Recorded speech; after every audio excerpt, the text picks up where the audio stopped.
Good evening. Welcome to the News Mongolian MNB World. I'm your host, Jugdur Gambold. And for our top stories for today. An international forum on Pledge for Equal Representation and Decision-Making was held on Monday. Citizens pay less attention to preventive use of health. An example presentation of a digital parliament platform has been made in Khentii province. For other news, stay with us.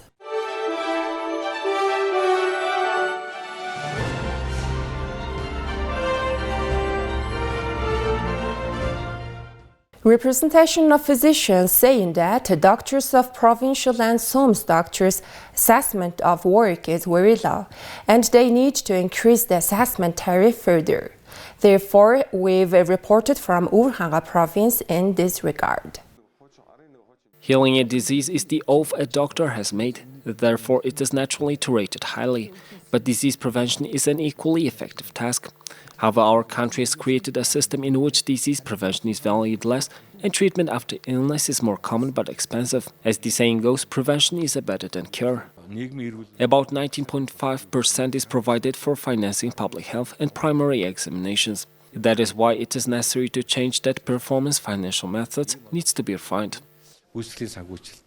If a doctor helps a sick person to recover, there is an opportunity to collect a payment together with the team. However, citizens are more interested in attending primary care clinics and attending daycare. People are very much interested in the day treatment. The price of day treatment is relatively low and the satisfaction of citizens is high. They receive treatment every day for about 5 to 7 days without needing to stay at the health center. Some family health centers that provide primary care their funding is calculated per citizen receiving money from health insurance. A SUMI which has more than 3,000 citizens receives more than 30 million MNT. However, when health insurance funds are allocated, 80% is given first and the remaining 20% is monitored. Rural areas are sparsely populated. That's why the tariff calculated per citizen is very low. Funding is provided based on that index. About 80% of our SUM receive 23 million Mongolian tugriks. This money is not enough to cover the salaries. The specialized hospitals of all provinces and districts have been made into one referral hospital, and due to this, there are problems with the overlapping of care services. Therefore, it is considered necessary to discuss with the Ministry of Finance and create a joint working group to carry out the financing by changing the tariffs and making adjustments. If we follow this principle in the future, there is a risk that we will pay more attention to a sick person when public health pays less attention to prevention. On the other hand, in developed countries, healthy people are valued more and are well covered by prevention. They say that Mongolia also needs to support its people who are responsible and live the right lifestyle. The two-day international forum commitment to provide equal representation at the decision-making level, organized under the theme of leadership of political parties for gender equality and legal reforms to ensure gender equality at the decision-making level, started yesterday. The two-day international forum on pledge to provide equal representation at the decision-making level commenced yesterday with the overarching themes of leadership of political parties for gender equality and legal reforms to ensure gender equality at the decision-making level. Esteemed experts and researchers from renowned countries including the United States, United Kingdom, Sweden, Thailand, Latvia and Bosnia and Herzegovina, along with representatives from political parties, civil society and media actively participated in this forum. The forum aims to shed light on the significance of leadership within political parties for gender equality and legislative reforms to promote gender equality in decision-making process in Mongolia. The first day of the International Forum, commitment to ensure equal representation at the decision-making level, concluded successfully yesterday. I think first and foremost the biggest challenge Mongolia faces is addressing the negative mindsets that exist on women's political participation and normalizing the fact that women have an equal role to play in society and in decision making. So that I see as the biggest challenge, is raising awareness and educating the public and political parties and all of society on why women need to play a role, and then what measures are needed to get the women into politics. So the challenge of changing mindsets, normalizing women's role in politics, and then what is needed to get there. I think first we want to commend where Mongolia is today, especially with this pledge of the major political parties coming together to agree on the importance of equal representation. This is an important first step. But then what happens next is also important. The legislation that is coming out and the quotas, I know there's a debate whether it's 30% or 40% or 50%, but that decision is going to be instrumental to the future of women in politics.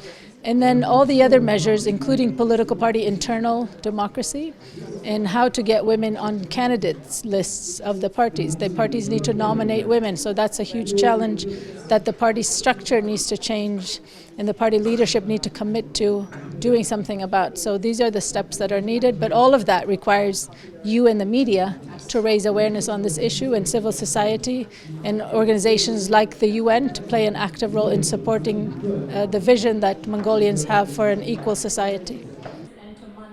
The focus on the forum is to enhance the legal framework and support mechanisms, particularly the role and leadership of political parties, in order to increase women's representation at decision-making levels in Mongolia. Distinguished experts and researchers from various countries, including Bosnia and Herzegovina, along with representatives from political parties, civil society, and media organizations in Mongolia, actively participated in the discussions. Among the noteworthy outcomes of the forum was the signing of the commitment of political parties to provide equal representation at the decision-making level by the representatives of political parties. The forum, organized by the United Nations Development Programme's project promoting gender equality and women's participation at the decision-making level and funded by the Korea's KOIKA International Organization, continued today at the Parliament, focusing on the theme legal reform to ensure gender equality at the decision-making level. An example presentation of a digital parliament platform has been made in Khentii province. The digital parliament is curating an opportunity to receive citizens' opinions electronically and produce quick results in Mongolia. Youth expressed their gratitude for this decision. A video of a Mongolian girl being bullied was broadcast in South Korea. 200,000 Mongolians voted on the website of the President of Korea in order to solve this case truthfully. So the children who bullied the girl were sentenced to 6 months in prison. In the same way, a digital parliament is creating an opportunity to receive citizens' opinions electronically and produce quick results in Mongolia. You can vote from your mobile phone in just 2 minutes. If Parliament decides and discusses a proposal, the opinions of citizens should be reflected in the decisions made by the government. It is possible for young people to vote online as part of lawmaking activities. Just as young people use Facebook and Instagram, they can vote in a poll, and the one with the most votes can be discussed at National Congress. Mongolian youth expressed their gratitude for this decision. Please take a look at the currency exchange rates provided by the Mongol Bank.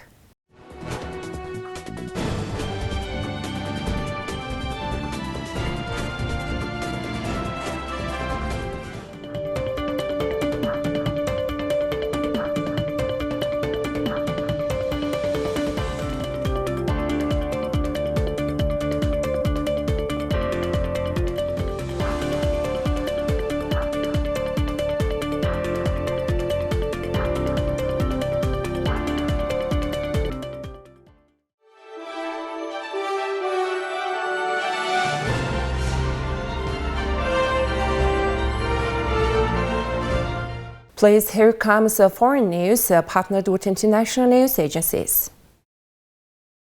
India is on the cusp of surpassing China to become the world's most populous country, and its economy is among the fastest growing in the world. But the number of Indian women in the workforce, already among the 20 lowest in the world, has been shrinking for decades. India faces a growing challenge for its own economic ambitions. If it's estimated 670 million women are left behind as its population expands. The hope is that India's fast-growing working-age population will propel its growth for years to come. Yet experts worry this could just as easily become a demographic liability if India fails to ensure its rising population, especially its women are employed. The women's employment rate peaked at 35% in 2024, but fell to around 25% in 2022, according to the calculations based on official data, said Rosa Abraham, an economist at Azim Premji University. There was pressure that I don't look after my kids. Then I also decided that there is no value for me when working. What's the use for me to work? I used to go in the morning and come back in the evening. Plus, I had to listen to him take care of kids. Then I decided what happens will happen. I resigned and left. Sheila Singh cried the day she handed in her resignation. For 16 years, she had been a social worker in Mumbai, India's frenetic financial capital, and she loved her work. But her family kept telling her she needed to stay at home to care of her 2 children. She resisted the pressure for years, but when she found that her daughter was skipping school when she was at work, it felt like she didn't have a choice. When she resigned in 2020, she was earning more money than her husband, an auto rickshaw driver whose earning fluctuated day by day. But nobody suggested he quits. Without Singh's income, family can no longer afford to live in Mumbai, one of Asia's most expensive cities, and she is now preparing to move back to her village to save money. There's been a decline in women's participation rates, which is worrying because it gives a very strong message that it is the women who are the caregivers. One of the reasons women had to leave even the scarce, rare employment opportunities that women have because of their caregiving role. So we need a caregiving economy for women to stay in workplace. And Indian women's workforce participation contributes to less than 20% of India's GDP. But official figures count as employed people who report as little as 1 hour of work outside the home in the previous week. The Center for Monitoring the Indian Economy, which uses a more restrictive definition of employment, found that only 10% of working-age Indian women in 2022 were either employed or looking for jobs. This means there are only 39 million women employed in the workforce compared to 361 million men. New industries and new opportunities were born seemingly overnight, sparking millions to leave their villages and move to cities like Mumbai in search for better jobs. The number of working-age Indian women who don't have jobs is staggering, also almost twice the entire number of people in the United States. Please take a look at the weather forecast for the world's major cities.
Well, that's all for today. Thank you for staying tuned.